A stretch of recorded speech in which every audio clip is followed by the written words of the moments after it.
ಸ್ವಾಗತ. ನಾನು ವಿಜಯಲಕ್ಷ್ಮಿ ಶಿಬರೋರು. ಸ್ನೇಹಿತರೆ, ನಿಮಗೆಲ್ಲ ತೆರಿಗೆ ವಂಚಿಸಿ ಕಪ್ಪು ಹಣ ಸಂಗ್ರಹಿಸೋ ಖದೀಮರ ಬಗ್ಗೆ ಗೊತ್ತೇ ಇದೆ. ಇವರು ಈ ಮಾಡೋ ದಂಧೆಯಿಂದ ದೇಶದ ಆರ್ಥಿಕತೆಯೇ ಬುಡಮೇಲು ಆಗ್ತಿದೆ. ಹಣದುಬ್ಬರಕ್ಕೆ ಬಡವ ಕಡುಬಡವನಾಗ್ತಿದ್ದಾನೆ. ಆದರೆ ಇವರು ಈ ದಂಧೆನ ಕದ್ದು ಮುಚ್ಚಿ ಮಾಡ್ತಾರೆ. ಆದರೆ ನಮ್ಮ ರಾಜಧಾನಿ ಬೆಂಗಳೂರಲ್ಲಿ ಕಪ್ಪು ಹಣ ಸಂಗ್ರಹಿಸೋ ದಂಧೆ ರಾಜಾರೋಷವಾಗಿ ನಡೀತಿದೆ. ಆದರೆ ಇದನ್ನು ತಡೆಯೋ ಬದಲು ಇದಕ್ಕೆ ಭಾರತೀಯ ರಿಸರ್ವ್ ಬ್ಯಾಂಕ್ ಮತ್ತು ನಮ್ಮ ಸರ್ಕಾರದ ಸಹಕಾರಿ ಇಲಾಖೆ ಬೆಂಬಲ ಬೇರೆ ಕೊಡ್ತಾ ಇದೆ. ಹಾಗಾದರೆ ಆ ದಂಧೆ ಯಾವುದು, ಅದು ಎಲ್ಲಿ ನಡೀತಿದೆ, ಅದರ ಕರಾಳ ರೂಪ ಹೇಗಿದೆ ಅನ್ನೋದರ ಸ್ಪಷ್ಟ ಮಾಹಿತಿ ಕೊಡ್ತೀನಿ ಇವತ್ತಿನ ಕವರ್ ಸ್ಟೋರಿಯಲ್ಲಿ.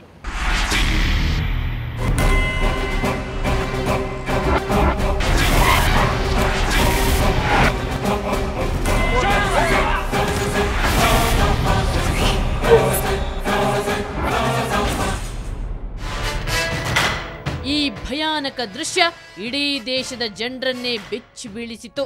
ಹಾಡ ಹಗಲೇ ಎಟಿಎಂ ಒಳಗೆ ಮಹಿಳೆ ಮೇಲೆ ಮಾರಣಾಂತಿಕ ಹಲ್ಲೆ ನಡೆಯಿತು. ಅದು ರಾಜಧಾನಿ ಬೆಂಗಳೂರಿನ ಹೃದಯದಲ್ಲೇ ಇರೋ ಕಾರ್ಪೊರೇಷನ್ ವೃತ್ತದ ಎಟಿಎಂನಲ್ಲಿ.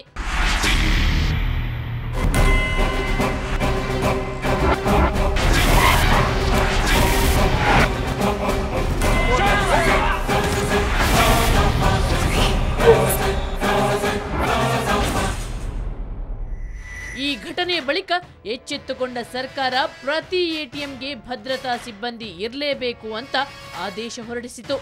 ಇದು ಸ್ವಾಗತಾರ್ಹ ವಿಚಾರವೇ. ಆದರೆ ಇದೇ ಕಾರ್ಪೊರೇಷನ್ ವೃತ್ತದ ಫುಟ್ಪಾತ್ ಅಲ್ಲಿ ಯಾವುದೇ ರಕ್ಷಣೆ ಭದ್ರತೆ ಇಲ್ಲದೆ ಕೋಟ್ಯಾಂತರ ರೂಪಾಯಿ ವ್ಯವಹಾರ ಮಾಡ್ತಿದ್ದಾರೆ. ಅಲ್ಲದೆ ಈ ವಹಿವಾಟು ಅಕ್ರಮ ಬೇರೆ. ಅದೇಗೆ ಇವರು ಇಷ್ಟೊಂದು ರಾಜಾರೋಷವಾಗಿ ಅಕ್ರಮ ದಂಧೆ ಮಾಡ್ತಿದ್ದಾರೆ ಅನ್ನೋದರ ತನಿಖೆ ನಡೆಸಲು ಸುವರ್ಣ ನ್ಯೂಸ್ನ ಕವರ್ ಸ್ಟೋರಿ ತಂಡ ಪ್ರಾರಂಭಿಸಿತು.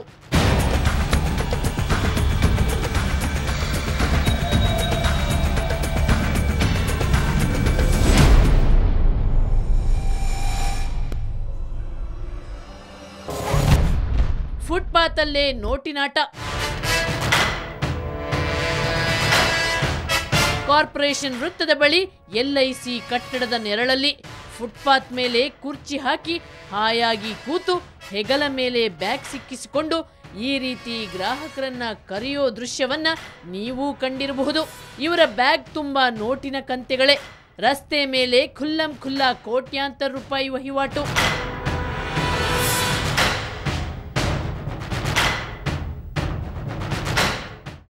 ಎಟಿಎಂನಲ್ಲಿ ಒಂದು ಏನಾರು ಆಯಿತು ಅಂತಂದರೆ ಆಗಲೇ ಅದನ್ನು ಹೋಗಿ ತಕ್ಷಣ ಹಿಡಿತಾರೆ.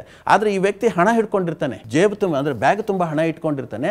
ಅವನ ಹತ್ರ ಚೆಕ್ ಮಾಡಿದ್ರೆ ಎಲ್ಲಾವುದು ಡಾಕ್ಯುಮೆಂಟ್ ಸಿಗುತ್ತೆ. ಅಲ್ಲಿ ಅವ್ನು ಹಣ ಇಟ್ಕೊಂಡು ಹೇಗೆ ಕೂತ್ಕೋತಾನೆ ಹೊರಗಡೆ? ಅವ್ನಿಗೆ ಯಾವುದೇ ರೀತಿಯಾದಂಥ ಅಲ್ಲಿ ಏನೂ ಇರಲ್ಲ, ನೋಟಿಫಿಕೇಷನ್ ಇರಲ್ಲ, ಜಸ್ಟಿಫಿಕೇಷನ್ ಇರಲ್ಲ. ಅಲ್ಲಿ ಆ ವ್ಯಕ್ತಿ ಅಲ್ಲಿ ಸೆಕ್ಯೂರಿಟಿ ಇರೋದಿಲ್ಲ. ಅವ್ನು ಹೇಗೆ ಕೂತ್ಕೋತಾನೆ? ಅಂಥವರೆಲ್ಲ ಅಲ್ಲಿ ಕೂತ್ಕೊಂಡು ಆ ಹಣವನ್ನು ರಾಜಾರೋಷವಾಗಿ ಎಣಿಸ್ತಾರೆ, ಚೆಕ್ಕನ್ನು ತೆಗೆದುಕೊಳ್ತಾರೆ, ಅಲ್ಲೇ ಸಿಗ್ನೇಚರ್ ಮಾಡಿಸ್ಕೋತಾರೆ, ಅಲ್ಲೇ ಫೋಟೋಸ್ ತೆಗೆದುಕೊಳ್ತಾರೆ. ಫುಟ್ಪಾತ್ ಅಲ್ಲಿ ಏನೀ ವ್ಯವಹಾರ? ಫುಟ್ಪಾತ್ ಮೇಲೆ ಇವರೇನು ವ್ಯವಹಾರ ಮಾಡ್ತಿದ್ದಾರೆ ಅನ್ನೋ ಪ್ರಶ್ನೆ ನಿಮ್ಮನ್ನು ಕಾಡ್ತಿದೆಯಾ? ಸ್ನೇಹಿತರೆ, ಅಸ್ಲಿಗೆ ಇವರು ಮಾಡ್ತಿರೋದು ಬೇರೇನೂ ಅಲ್ಲ, ಮೂರನೇ ವ್ಯಕ್ತಿಯ ಚೆಕ್ ಡಿಸ್ಕೌಂಟ್ ವ್ಯವಹಾರ.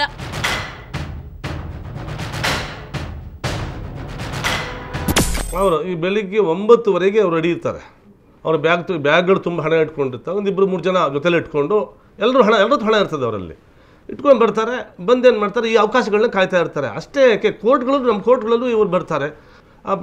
ಇಮಿಡಿಯೇಟ್ ಹಣ ಬೇಕಲ್ಲ, ಈ ಚೆಕ್ಕನ್ನು ಹಾಕ್ಕೊಂಡು ತಗೊಳ್ಳೋದು, ಅದು ಲೇಟ್ ಆಗುತ್ತೆ ಅಂತ ಹೇಳಿ ತಕ್ಷಣಕ್ಕೆ ಅವ್ರಿಗೆ ಹಣ ಬೇಕು. ಆಗ ಅವ್ರಿಗೇನು 1% ಈ ಕಾರ್ಪೊರೇಷನ್ ಸರ್ಕಲ್ ಆಗ್ಬೋದು, ಬೇರೆ ಬೇರೆ ಕಡೆ ಗೌರ್ಮೆಂಟ್ ಚೆಕ್ಗಳ ಬಗ್ಗೆ ನಾನು ಹೇಳ್ತಾ ಇರೋದು, ಅಲ್ಲಿ 1% ಮಾತನಾಡಿಕೊಂಡು ಇವರು ಆ ಅಕೌಂಟ್ ಚೆಕ್ಕನ್ನು ಡಿಸ್ಕೌಂಟ್ ಮಾಡ್ಕೊತಾರೆ. ಅವರು ಯಾರು ಏನು ಅಂತ ಅವ್ರ ಡೀಟೇಲ್ಸ್ ಏನು ಯಾರಿಗೂ ಏನು ಅವ್ರ ಆಧಾರಿಗಳೇ ಇರೋದಿಲ್ಲ. ಅವ್ರಿಗೆ ಅವರು ಹಣ ಕ್ಯಾರಿ ಮಾಡ್ತಾರೆ, ಇವ್ರು ಹಣ ಎಣಿಸ್ಕೊತಾರೆ, ಅವ್ರ ಚೆಕ್ಗಳು ಕೊಡ್ತಾರೆ, ಅವ್ರು ಕೆಲವು ಫಾರ್ಮ್ಗಳು ಸೈನ್ ಮಾಡ್ತಾರೆ. ಅವರ ಫಾರ್ಮ್ ತೊಗೊಂಡೋಗಿ ಅಕೌಂಟ್ ಓಪನ್ ಮಾಡ್ತಾರೆ, ಹಣನ ಎನ್ಕ್ಯಾಶ್ ಮಾಡ್ತಾರೆ. ನಡು ಬೀದಿಲಿ ಅಕ್ರಮ ದಂಧೆ. ಎಸ್, ಇವರೆಲ್ಲ ಮಾಡ್ತಿರೋದು ಅಕ್ರಮ ವ್ಯವಹಾರ. ಭಾರತೀಯ ರಿಸರ್ವ್ ಬ್ಯಾಂಕ್ ನಿಯಮದ ಪ್ರಕಾರ ಮೂರನೇ ವ್ಯಕ್ತಿಯ ಚೆಕ್ ಡಿಸ್ಕೌಂಟ್ ಮಾಡೋದು ಕಾನೂನು ಬಾಹಿರ. ಆದರೆ ಇವರೆಲ್ಲ ಕಮಿಷನ್ ಆಸೆಗೆ ಡಿಸ್ಕೌಂಟ್ ದಂಧೆಯನ್ನ ಭರ್ಜರಿಯಾಗಿ ಮಾಡ್ತಿದ್ದಾರೆ. ಅಂದರೆ ಮೂರನೇ ವ್ಯಕ್ತಿಯ ಚೆಕ್ಗಳನ್ನು ನಗದೀಕರಿಸೋದು ಕಾನೂನು ಬಾಹಿರ ಅಂತ ಹೇಳ್ತಾರೆ. ಆದರೆ ಈ ಬ್ಯಾಂಕ್ನಲ್ಲಿ ಪ್ರತಿಯೊಂದು ಕಡೆಯೂ ಕೂಡ ಕಾನೂನು ಬಾಹಿರವಾಗಿ ಮೂರನೇ ವ್ಯಕ್ತಿಯ ಚೆಕ್ಗಳನ್ನು ತಂದು ಅದರಲ್ಲಿ ಅವ್ರು ಯಾರು ಅಂತಲೇ ಗೊತ್ತಿರೋದಿಲ್ಲ, ಅದರಲ್ಲಿ ಅವ್ರದ್ದೊಂದು ಸಿಗ್ನೇಚರ್ಸ್ ತೊಗೊಳ್ತಾರೆ, ಅವ್ರದ್ದೊಂದು ಫೋಟೋಸ್ ತೊಗೊಳ್ತಾರೆ, ಅಥವಾ ಇಲ್ಲದೇ ಇದ್ದರೂ ಕೂಡ ಮಾಡಿಬಿಡ್ತಾರೆ. ಅಂಥದ್ದನ್ನೆಲ್ಲದನ್ನು ಕೂಡ ಇವತ್ತಿನ ದಿವಸ ಮಾಡ್ತಾಯಿದ್ದಾರೆ. ಭಾರತೀಯ ರಿಸರ್ವ್ ಬ್ಯಾಂಕ್ ಚೆಕ್ ವ್ಯವಹಾರದ ಬಗ್ಗೆ ಒಂದಿಷ್ಟು ನೀತಿ ನಿಯಮಗಳನ್ನು ರೂಪಿಸಿದೆ. ಅವೇನೆಂದ್ರೆ KYC ನಿಯಮದ ಪಾಲನೆ. ಯಾವುದೇ ಬ್ಯಾಂಕಲ್ಲಿ ಅಕೌಂಟ್ ಓಪನ್ ಮಾಡಬೇಕಾದ್ರೆ KYC ಅಂದ್ರೆ ನೋ ಯುವರ್ ಕಸ್ಟಮರ್ ಅಂದ್ರೆ ನಿಮ್ಮ ಗ್ರಾಹಕರನ್ನ ತಿಳಿದುಕೊಳ್ಳಿ ಅನ್ನೋ ನಿಯಮನ ಕಟ್ಟುನಿಟ್ಟಾಗಿ ಪಾಲಿಸಲೇಬೇಕು. ಅದಕ್ಕೆ ಅಕೌಂಟ್ ಓಪನ್ ಮಾಡೋ ವ್ಯಕ್ತಿಯ ಭಾವಚಿತ್ರ, ಅಡ್ರೆಸ್ ಪ್ರೂಫ್, ಗುರುತಿನ ಚೀಟಿ, ಪಾನ್ ಕಾರ್ಡ್ ಮತ್ತು ಸಹಿ ಪಡಿಲೇಬೇಕು. ಆದ್ರೆ ಈ ದಂಧೆಕೋರರು ಆ ಯಾವ ನಿಯಮವನ್ನು ಪಾಲಿಸಲ್ಲ. ಬರೀ ಸಹಿ ಪಡೆದು ಚೆಕ್ ಸ್ವೀಕರಿಸಿ ಹಣ ಪಾವತಿಸುತ್ತಾರೆ. ಈ ಆಂಟಿ ಮನಿ ಲೆಂಡರ್ಸ್ ಆ್ಯಕ್ಟನ್ನು ಬಂದ ನಂತರ ಇದು KYC ನಿಯಮಗಳನ್ನು ಭಾಳಷ್ಟು ಸ್ಟ್ರಿಕ್ಟಾಗಿ ಇವರು ಎನ್ಫೋರ್ಸ್ ಮಾಡ್ತಾ ಬಂದರು. ಇವಾಗೇನು ಒಂದು ಅಕೌಂಟನ್ನು ಯಾರು ಬೇಕಾದರೂ ಓಪನ್ ಮಾಡ್ಬೋದು. ಹಿಂದೆ ಇವಾಗ ಹಾಗೆ ಮಾಡ್ಲಿಕ್ಕೆ ಬರೋದಿಲ್ಲ. ಅವ್ರ ಐ ಡಿ ಕಾರ್ಡ್ ಕೊಡಬೇಕು, ಅವ್ರ ಅಡ್ರೆಸ್ ಪ್ರೂಫ್ ಕೊಡಬೇಕು, ಪಕ್ಕಾ ಇರಬೇಕು ಅಡ್ರೆಸ್ ಪ್ರೂಫು. ಆಮೇಲೆ ಅವರು ಪಾನ್ ಕಾರ್ಡ್ ಮಾಡಿಸಿರ್ಬೇಕು, ಪಾನ್ ನಂಬರ್ ಇರಬೇಕು, ಅವರಿಗೆ ಪಾನ್ ನಂಬರ್ ಮೆನ್ಷನ್ ಮಾಡಬೇಕು. ಸೊ ಹೀಗಾಗಿ ಇವಾಗ ಏನೇ ಅಕೌಂಟನ್ನು ಓಪನ್ ಮಾಡಬೇಕಾದ್ರೆ ಯಾರೋ ಬಂದು ಅಕೌಂಟ್ ಓಪನ್ ಮಾಡಲಿಕ್ಕೆ ಆಗೋದಿಲ್ಲ. ಇಂಟ್ರೊಡ್ಯೂಸ್ ಒಬ್ಬ ಸೂಕ್ತವಾದ ವ್ಯಕ್ತಿ ಇಂಟ್ರೊಡ್ಯೂಸ್ ಮಾಡಬೇಕು ಬ್ಯಾಂಕ್ನಲ್ಲಿ. ಹೀಗೆ ನಿಯಮಗಳನ್ನು ಈಗ ಭಾಳ ನಿಯಮಯುಕ್ತವಾಗಿ ನಿಯಮಗಳನ್ನು ಮಾಡಿದ್ದಾರೆ.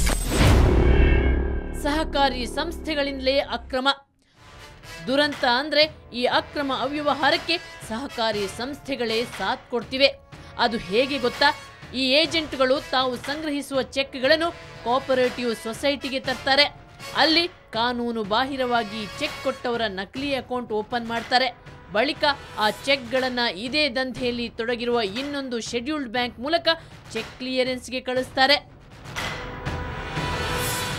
ಅಂದರೆ ಈ ಚೆಕ್ ಡಿಸ್ಕೌಂಟ್ ಬಗ್ಗೆನೇ ರಿಸರ್ವ್ ಬ್ಯಾಂಕ್ ಅವರು ಒಂದು ತುಂಬ ಕ್ರಮಗಳನ್ನು ತೆಗೆದುಕೊಂಡ್ಬಂದರು. ಸಾಕಷ್ಟು ಕೋಆಪರೇಟಿವ್ ಬ್ಯಾಂಕ್ ಮೇಲೆಲ್ಲ ಆ್ಯಕ್ಷನ್ ತೊಗೊಂಡ್ರು. ಈಗ ಅದಕ್ಕೆ ಈ ಕೋಆಪರೇಟಿವ್ ಬ್ಯಾಂಕ್ ಅವರೆಲ್ಲ ಏನು ಮಾಡಿದ್ದಾರೆ ಅಂದರೆ ಭಯ ಬಿದ್ದುಬಿಟ್ಟು ಸೌಹಾರ್ದ ಅಂತೇಳಿ ಒಂದು ಕಾನೂನು ತೆಗೆದುಕೊಂಡ್ಬಂದು ಬಿಟ್ಟಿದ್ದಾರೆ. ಈ ಸೌಹಾರ್ದ ಕಾನೂನು ಏನಪ್ಪ ಅಂದರೆ ಇವ್ರು ಏನೇ ಬೇಕಾದ್ರೂ ಮಾಡ್ಕೊಳ್ಳಿ, ಯಾವ ರೀತಿ ಬೇಕಾದ್ರೂ ದಂಧೆ ಮಾಡ್ಕೊಳ್ಳಿ, ಇದಕ್ಕೆ ಕೇಳೋರಿಲ್ಲ, ಗೊತ್ತು ಗುರು ಇಲ್ಲ ಅನ್ನೋ ಮಟ್ಟದಲ್ಲಿ ಈ ಸೌಹಾರ್ದ ಆ್ಯಕ್ಟ್ ತಂದು ಕೆಲವು ಸೌಹಾರ್ದ ಬ್ಯಾಂಕ್ಗಳು, ಸೊಸೈಟಿಗಳು ಉಟ್ಕೊಂಡು ಚೆಕ್ ಡಿಸ್ಕೌಂಟ್ಗಳು ಶುರುವಾಗ್ಬಿಟ್ಟಿದೆ. ಶ್ರೀಚರಣ್ ಸೌಹಾರ್ದ ಬ್ಯಾಂಕ್ ಅಂತ ಒಂದಿದೆ.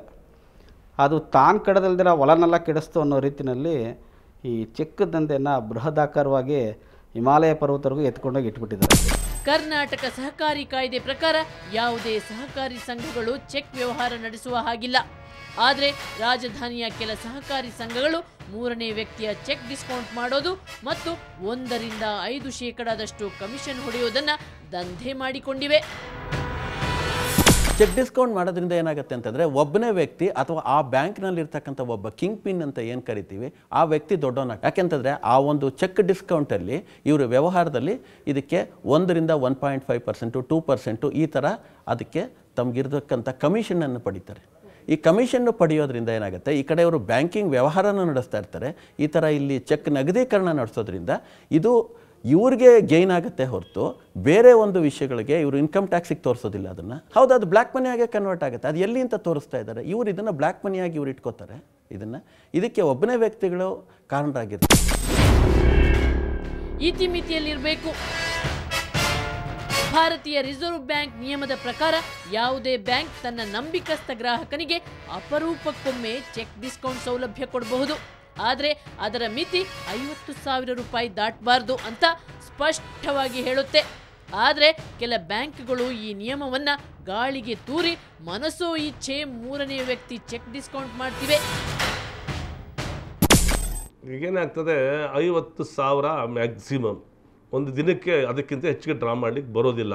ಅಥವಾ ಬ್ಯಾಂಕಿಗೆ ರಿಮಿಟ್ ಮಾಡಬೇಕಾದ್ರೂ 50,000ಗೆ ಮೇಲ್ಪಟ್ಟು ಹಣ ಮಾಡಿದಾಗ ಪಾನ್ ನಂಬರ್ ಕೊಟ್ಟು ಅವ್ರ ಡೀಟೇಲ್ಸ್ ಕೊಟ್ಟು ಎಲ್ಲ ಮಾಡಿ ಹಣನ ಬ್ಯಾಂಕಲ್ಲಿ ಇಡಬೇಕಾಗ್ತದೆ.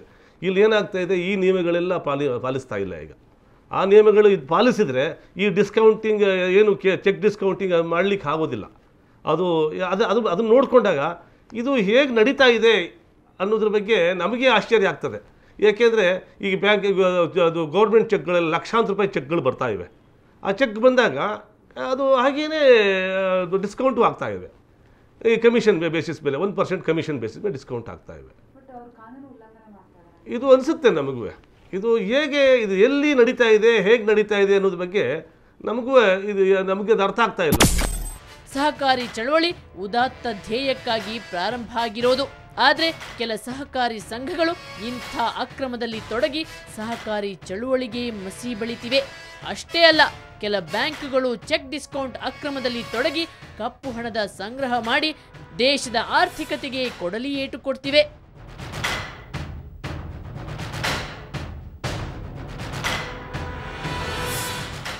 ಇವರು ಇಷ್ಟೊಂದು ರಾಜಾರೋಷವಾಗಿ ಅಕ್ರಮ ವ್ಯವಹಾರ ಮಾಡ್ತಿದಾರಲ್ಲ, ನಮ್ಮ ಸರ್ಕಾರದ ಗೃಹ ಇಲಾಖೆ ಏನು ನಿದ್ದೆ ಮಾಡ್ತಿದೆಯಾ, ಪೊಲೀಸರೇನು ಬೆರಳು ಚೀಪ್ತಾ ಇದ್ದಾರಾ? ಈ ಬಗ್ಗೆ ತಿಳಿದುಕೊಳ್ಳಲು ನಾವೊಂದು ರಹಸ್ಯ ಕಾರ್ಯಾಚರಣೆ ಮಾಡಿದ್ವಿ. ಹೌದು, ಇವರು ಕಾನೂನು ಬಾಹಿರವಾಗಿ ತಗೊಳ್ತಾರೆ ಚೆಕ್ಕನ್ನು. ಇವರು ಇಲ್ಲಿ ಅಕೌಂಟ್ ಓಪನ್ ಮಾಡ್ದಂಗೆ ಮಾಡ್ಕೋತಾರೆ. ಇವರು ಈ ಚೆಕ್ಕನ್ನು ತಗೊಂಡೋಗಿ ಸಂಬಂಧಪಟ್ಟಂಥ ಬ್ಯಾಂಕಿಗೆ ಹಾಕ್ತಾರೆ. ಆ ಬ್ಯಾಂಕಲ್ಲಿ ಅದು ಎನ್ಕ್ಯಾಶ್ ಆಗುತ್ತೆ ಹಣ.